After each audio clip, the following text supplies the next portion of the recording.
Against plate armor, shapeshifter staffs, we always outbrawl them. That's why we swap the jacket to Inferno, and we try to stick on them as much as we can.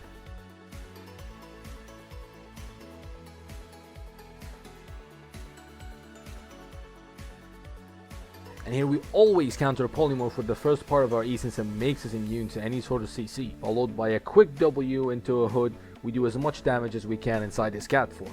We try to stick on him as much as we can until he uses his cultist cowl. And then here we kind of overloaded using a lot of our defenses, but it's fine. And this time, since we don't have E for polymorph, we respond with W since it always gives you immunity to any kind of CC.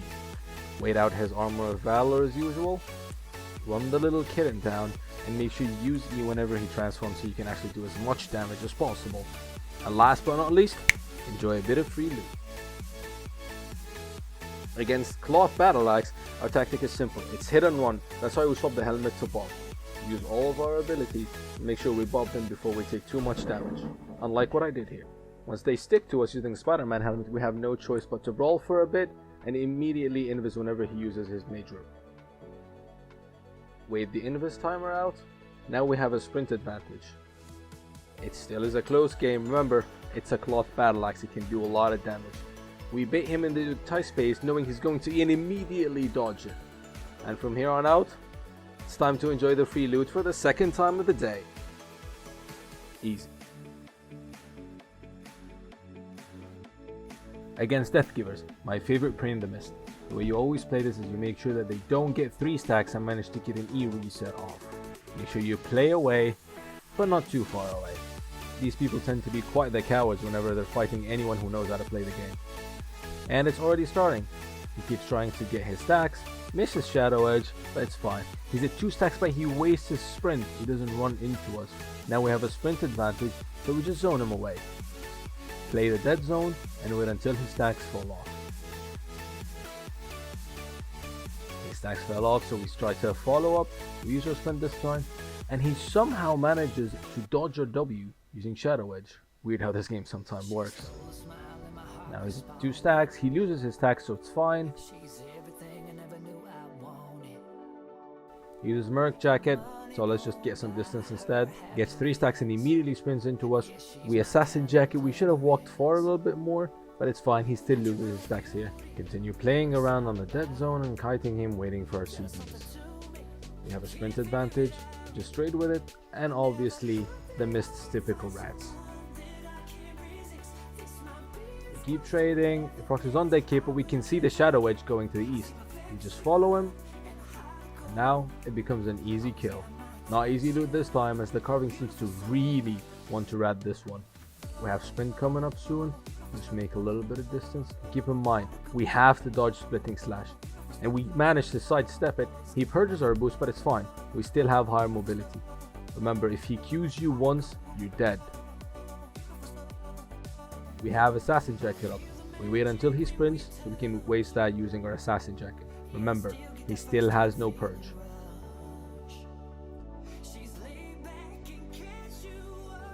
Assassin Jacket on his sprint.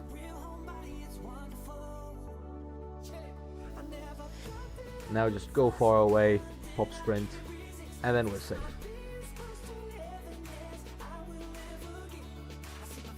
Of course I would not leave this route alone. I OC, swap my abilities, and get back for revenge. I try to bait his W using my Qs and moving diagonally as much as I can. He whips it, and it's time for us to go a bit on the offense.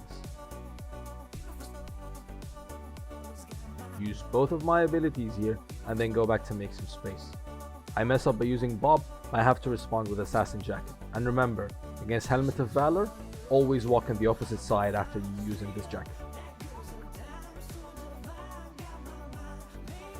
Move sideways whenever I sprint so I can dodge a splitting slash. Land my W, try and bait his E by moving sideways, manage to actually bait it, do a bit more damage and continue the chase. At this point the carving has no chance of killing me, so it's a matter of whether I can kill him or can he get away. Make sure you hit the mob with a Q just to have a lower cooldown on your Q. Make sure I use sprint since mine comes up before his. E so I don't get knocked back by the wall. W into it to try and execute through undead. Unfortunately, it didn't seem that it was enough. Well, no easy loot this time.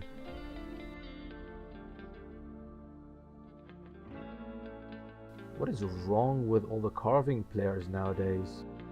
A few moments later. Well, what can I say? The mists always remain the mists. People who refuse to 1v1 would gladly rat. This time neither of us have a sprint, so I think I would have a better time escaping from him since I have the higher mobility. Just spam Qs away, we should be able to get out. I have sprint coming up, and it's a free mount. But you obviously know what's coming next. Revenge. You got that correct. This time I don't even have food, but seeing his helmet, he doesn't seem to be very experienced, so we can easily take him. As always, maintain distance, and he wastes his jacket here. Surprisingly, now we can easily land our E and our W. With the combo, we try and create some distance using the Q and sprint, but we do not dodge the splitting slash here. He sprints as well, so we're forced to use assassin jacket just to waste his sprint. And remember, never allow swords to stack on you. It's bad news. As tempting as it is to spam Qs and go in, remember, it's extremely mana hungry. And we also have fish and he doesn't, so leaving combat is advantageous to us. He seems to be scared of us more than we're scared of him. Let's pretend we did not see that. He uses sprint and takes a lot of mob damage. We now have massive advantage over him. We use Ian, he was very slow with his jacket surprisingly. We can now just brawl him. We have massive HP advantage.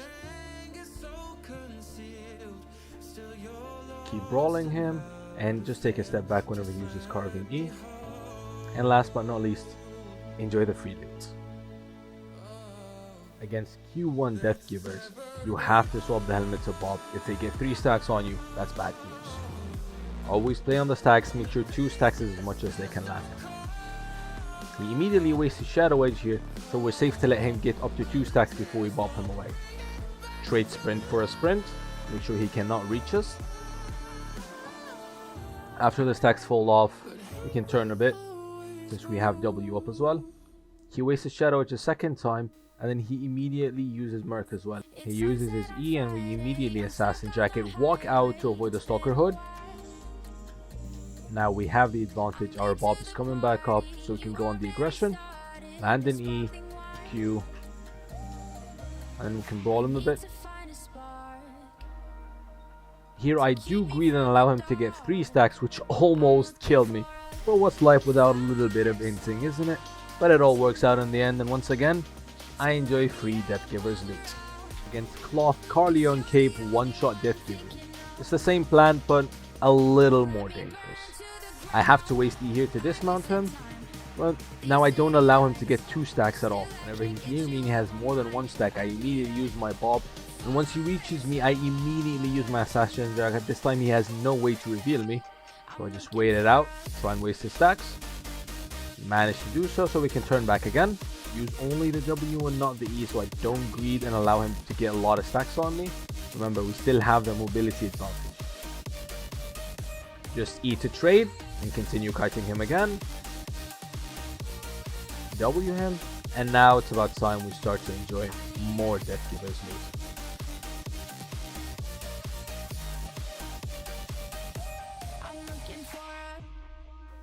Against bows and frosts, you always run counter. It's your best way to catch up to them.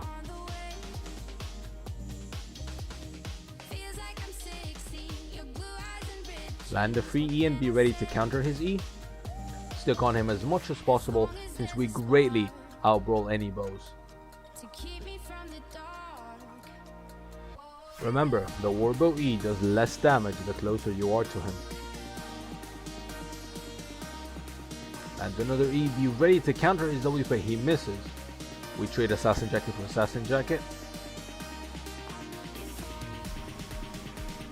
And he somehow does that to me through Invis. No!